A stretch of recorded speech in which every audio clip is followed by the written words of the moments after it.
ওনারা বলছেন যে তাদের দলকে ভোট দিলেই নাকি বেস্টের টিকিট পাওয়া যাবে, তাদের কাছে বেস্টের টিকিট পকেটে নিয়ে ঘুরে যান।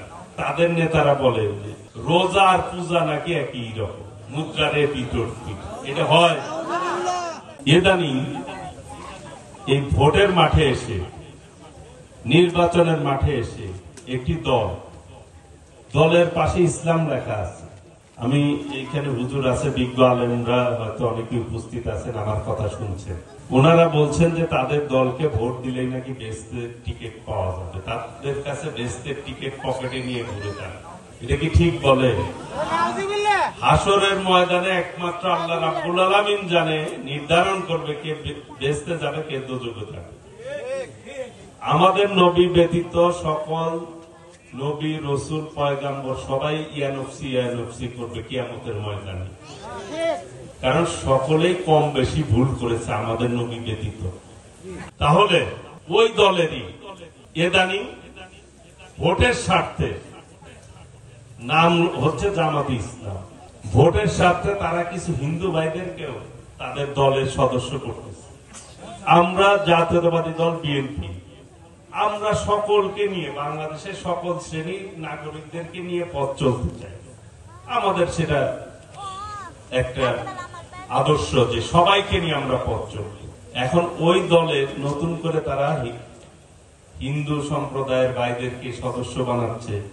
আমি প্রশ্ন রাখতে চাই, ওনাদের পার্টিতে একজন কষ্ট করে কি সর্বোচ্চ নেতা হইতে পারবে? যদি হইতে পারে তাহলে তো ইসলাম থাকবো না, থাকবো। টানা তৃতীয়বার অর্জন করেছে দেশের সেরা সুপার ব্র্যান্ড স্বীকৃতি বসুন্ধরা টিস্যু। তাহলে একজন লোককে কেন অন্তর্ভুক্ত করা কি ঠিক?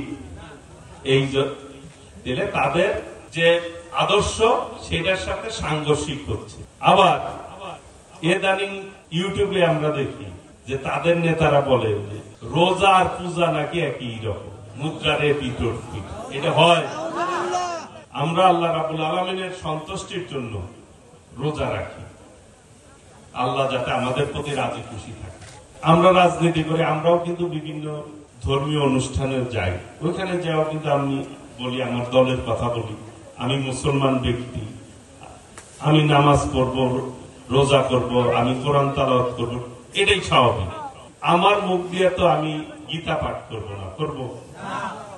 আমি হিন্দু ভাইদেরও বলবো না যে তোমরা কোরআন তেলাওয়াত করো, তাদের ধর্ম তাদের কাছে। আমাদের দল হিসাবে, রাষ্ট্র হিসাবে সকলের নিরাপত্তা দেওয়া, মানুষকে নিরাপত্তা দেওয়া আমাদের দায়িত্ব, নাকি?